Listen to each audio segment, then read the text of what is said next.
UP में चुनाव की तैयारियों का रोड मैप दिल्ली से तैयार होगा और 22 और 23 दिसंबर को दिल्ली में एक बड़ी बैठक आयोजित हो रही है। हमारे साथ उत्तर प्रदेश सरकार में कैबिनेट मंत्री जयवीर सिंह मौजूद हैं, कल प्रदेश अध्यक्ष भूपेन्द्र चौधरी, प्रदेश संगठन मंत्री धर्मपाल सिंह, और बताया जा रहा है कि कल के बाद से एक पूरा खाका खींचा जाएगा। क्या लगता है किस तरीके की तैयारियाँ? देखिए, भारतीय जनता पार्टी सदैव इलेक्शन मूड में रहती है। हमेशा धरातल से लेके ऊपर तक साफ साफ सुथरी चाक चौबंद व्यवस्थाएं, नीचे कार्यकर्ता से लेकर के राष्ट्रीय स्तर तक हमेशा एक रणनीति के तहत, एक व्यूह रचना के साथ, एक रोड मैप के साथ सदैव चुनावी मूड में रहती है। और लोकसभा का चुनाव जो सन्निकट है तो उसके लिए भी पूरी रणनीति तैयार है। और रणनीति हमारी ये है कि हम 50% से ऊपर मत अकेले की दम पर पाने का पूरा हमारा उसी तैयारी के साथ हमारा चुनाव होगा। और बाकी जो 50% से कम का बचेगा उसमें चाहे इकट्ठा या गठबंधन के दल लड़ें या अलग अलग लड़ें, उत्ते में निपटने का इनका काम होगा। और उसी के परिणाम स्वरूप मान 80 की 80 सीटें जीतने की बात कर रहे हैं। अच्छा, राम मंदिर का सर प्राण प्रतिष्ठा का समारोह का कार्यक्रम हो रहा है। शिवपाल यादव ने सर एक संबोधन में कहा है कि अगर जो है आप लोग मंदिर नहीं बनवाते तो हम लोग मंदिर बनवाते, हमारी सरकार होती।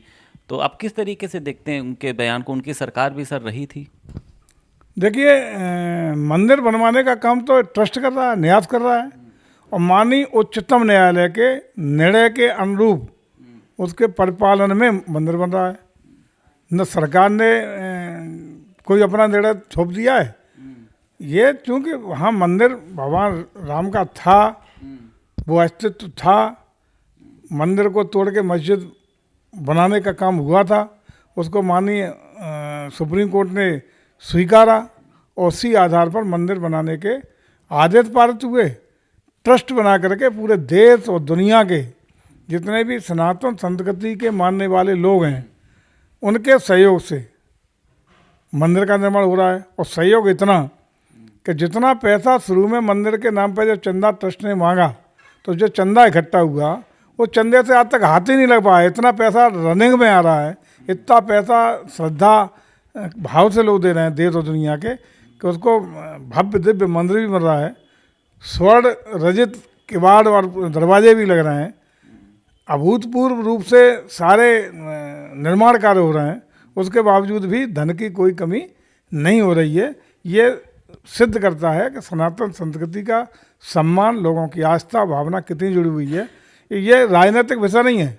राजनीतिक विषय आदरणीय शिवपाल सिंह जी के लिए हो सकता है, समाजवादी पार्टी के लिए हो सकता है, लेकिन भारतीय जनता पार्टी की आस्था श्रद्धा का केंद्र है। सनातन संस्कृति को सुरक्षित, संरक्षित और संवर्धित करने का काम हमारी सरकार का प्राथमिकता में वो हम कर रहे हैं।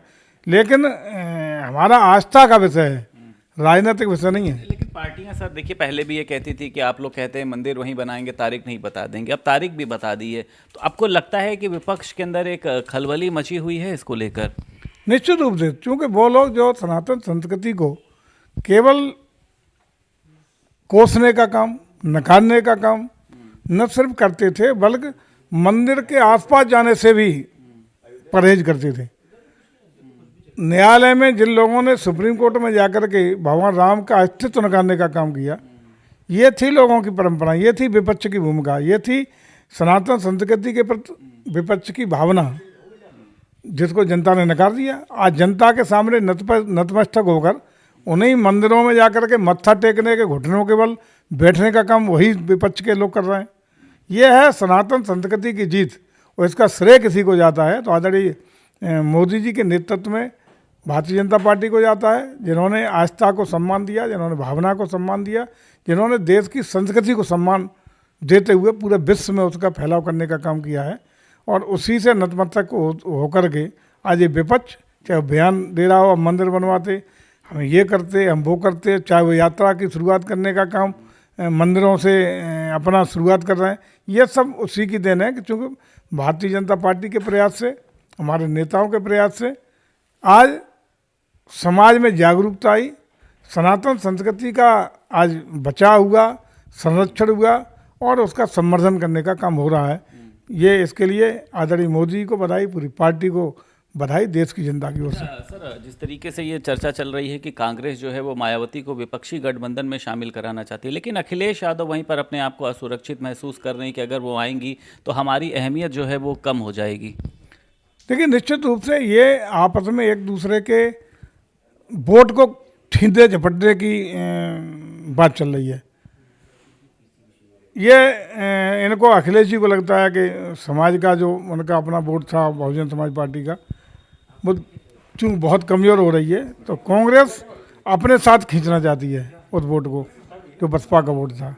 सपा का प्रयास है कि अपने साथ ले ले, लेकिन वो कहीं नहीं जा रहा। वो उस अंतिम छोर के गरीब व्यक्ति का, और खास रूप से दबे कुचले शोषित पीड़ित वाला वोट था जो बहुजन समाज पार्टी के साथ था। और आज हमें खुशी है कि उनके कल्याण के लिए, उस वोट के भलाई के लिए, उस वोट के विकास के लिए, उसको छत से ढकने के लिए, छत देने के लिए, उनके विकास के लिए लोक कल्याणकारी योजना देने का काम भारतीय जनता पार्टी कर रही है। और वो सारा वोट भारतीय जनता पार्टी की नीतियों, रीतियों, कार्यक्रमों से प्रभावित होकर के भाजपा के साथ खड़ा है। आखिरी सवाल, आज उपराष्ट्रपति के प्रति जिस तरीके से मिमिक्री हुई, राहुल गांधी ने वीडियो बनाया, बीजेपी का जो मोर्चा है आज कलेक्ट्रेट पे उसको लेकर प्रदर्शन कर रहा है, तो आपको लगता है राहुल गांधी या अन्य लोगों को सामने आकर माफ़ी मांगनी चाहिए अपने कृत्य के लिए? देखिए, मैं समझता हूँ संवैधानिक पदों पर बैठे हुए लोगों का सम्मान होना चाहिए। इस तरह की अगर परंपरा शुरू हो जाएंगी, उनकी इस तरह की मजाक बनाना शुरू हो जाएगा, तो ये संवैधानिक व्यवस्था के लिए, भारत के लोकतंत्र के लिए, उच्च पदों पर बैठे हुए लोगों के सम्मान में बहुत शुभ संकेत नहीं है। इससे आगे के समय में भी बहुत सारी बाधाएं आएंगी। निश्चित रूप से इस तरह के कृत्यों से बचना चाहिए। विपक्ष को एक दायरे में रह करके अपना आचरण करना चाहिए। शुक्रिया बात करने के लिए। उत्तर प्रदेश सरकार में कैबिनेट मंत्री जयवीर